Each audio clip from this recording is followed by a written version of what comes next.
বাবালাল আশাদের শরীর লগে যে সিকিউরিটি দিছে সিকিউরিটির মুষ্টি দেখ কি করা বাবালাল হন আমি যাই নাকি তুই যা গে দেখ কি করা যা লালের মা কোনটা কও বাবা তুমি তুমি আনবো হ্যাঁ আমরা বই তুই যা যাও যে ভাই হোক পড়াইবে কিন্তু হ্যাঁ স্যার হ্যাঁ চিন্তা লাগবে না হ্যাঁ স্যার কাম হয়ে পড়ছে আমি কাল আয়াম অফিসে হ্যাঁ হ্যাঁ স্যার হ্যাঁ লাল তুমি আইছো স্যার চল লোন ফান্ডাল সিকিউরিটি এটা আমার লাল লাল আর চাল বুঝতাছি না তোমার বাইরে ওড়ারে না সাপার পাইতো না বাবু এতে কি ক এটা আমার বাহির অর্ডার আমি কি কইয়াম স্যার স্যার আনি ফান্ডা খান বিরাট তো শানদার ফানানছি স্যার আবা তাতে আয়ু মানতাছ না সিকিউরি এই যে তুমি কাকু সিকিউরিটি কাকু আছু কাকু আইনো বুতা মার তা আগে লাড়ি আঙ্গা মার তো কাকু 1.5 লাখ টাকা বেতন দে সিকিউরিটি রঙের রে ভাইয়া কাকু আমি লাল আর কতদিন বুঝা লাগো তোর আমি লাল তুই লাল আমি জানি কাকু ছাটা কাকু উঠু বুঝা সিকিউরিটি উঠু বুঝান কাকু বুঝা সিকিউরিটি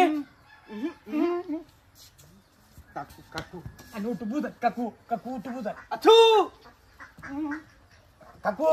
কাকু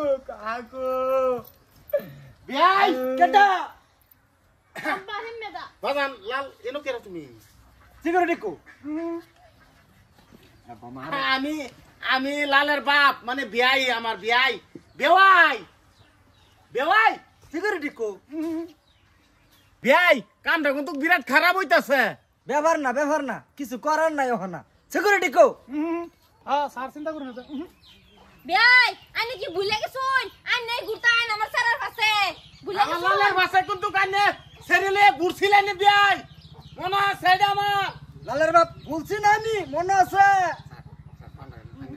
বিয়াই একবার লাস্টবারের মতো চিন্তা করে দেখুন मैं ऑफिस जाऊन लगो टाइम छ বিয়াই একটু দেরি হইতাছে কাকু सिक्युरिटी 1.5 लाख টাকা দেই মাসে কাকু কেটা আমি কাকু লাল কাকু আমার কিছু করার নাই বিয়াই লাস্টবারের মতন একটা চিন্তা করে দেখুন না ভাই আমার কিছু করার নাই যা করার সিকিউরিটি করব স্যার উঠু চিন্তা বিয়াই কামটা বিরাট খারাপ হইতাছে কাকু বিরাট একটা অসম্মানি করছুন বিয়াই রং ভাই আছে হ্যাঁ স্যার পড়াই দিছি পড়াই দিছ বালা করছ হাট তুই কইতা হ আমি তো বাইতে ম্যাডাম ফাঁসে থাকতাছি তোরা যে কইলাম বালা করে ডিউটি দিবি ডিউটি দিতে আছি ম্যাডাম ফাঁসে ঘুরতাছি কইতা ম্যাডাম চিন্তা জানি তারা কইতাইছে তারা খুঁজতেছেন দেখছি না ম্যাডামের ফাঁসে তা হস সাইডে তো সামনে তো তাইহিস সাইডে তো সামনে তো রাখতেছি নজর সফাইন্দে রাখিস রাখতেছি তো খালি 5 টা নজর যা তোর সামনে তো ফুচুতে আবরে এটা কেডা দেহে তা আমি তো দেখে রাখতে আছি স্যার কান্দে ঘুরতাছি হ্যাঁ জামাই বুঝলো না আমি খালি বাগনির খাতিরে থাকতাছি ও দাদা এরা দেখ আমার হুস্তা না আচ্ছা আমার নমাজের টাইম হয়েছে নষ্ট হয়ে যায় আনার বাগনিটারে একটু দেখে না কেরা আর কয়েকটা দিন হ্যাঁ নষ্ট হয়ে যায় হ্যাঁ জান নমস্কার